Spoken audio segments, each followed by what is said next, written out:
And my staff, they say, you need to tell a little bit about yourself. And so, okay, how did I get here? Well, I was part of a networking group, and a buddy of mine that was in the group wanted to get out of the business that he was doing, and it was time for me to get out of my house. I had found myself, I was a widower, working my business out of my house with just the cat and the dog, and I thought, well, all right, let's take a look at something. Let's go into business together. We do that walking around the golf course.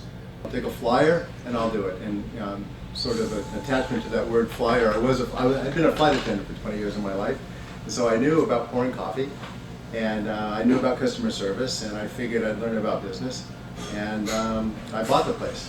And those beginning days, I would be the opener, I would be the closer. I have pictures of behind the counter after a rush or during a rush, where every utensil and everything was out on the counter. It looked like a bomb had gone off back there. So that's how I got into it. And at the time, I was lucky. I had found a new love, and she was very supportive of what I was doing.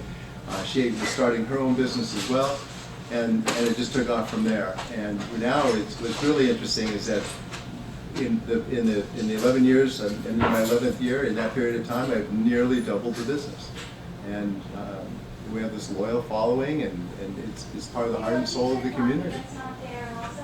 The beauty behind this place is not only the fact that it's right here, and you either get boats or you get ice flows, but it's easy in and out, and it's an active boatyard.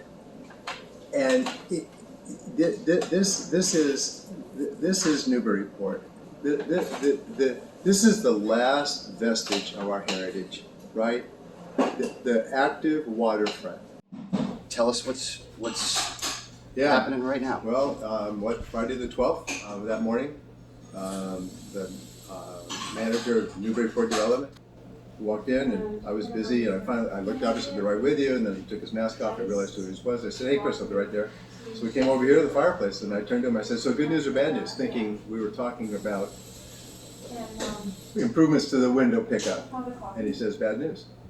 I go, "Oh," and he said, we're giving you a 45-day notice, and he handed me an envelope. I asked him why. He said, "I'm not going to get into internal conversations," and he mumbled alternative tenant, and I stood there with my mouth agape.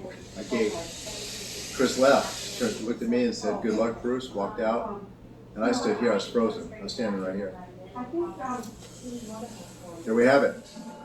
Fast forward, that Monday night, I'm being told that there's a petition out there, an online petition at change.org. And again, within 36 hours, there's 5,000 people had signed. Now we're over 10,000, a week later. And, what next? Well, with any luck at all, New England Development hears the people. It just saddens me. If you ask me how I feel about this, I'm really sad. I am really, really sad. And what else can I tell you? That's why I'm sitting here, to tell you and to tell the world that this is a sad moment. This is a sad moment for Newburyport. I can't tell you the stories. Days later, people will say, that person you sat me down with, she and I, we connected, and we're doing business together.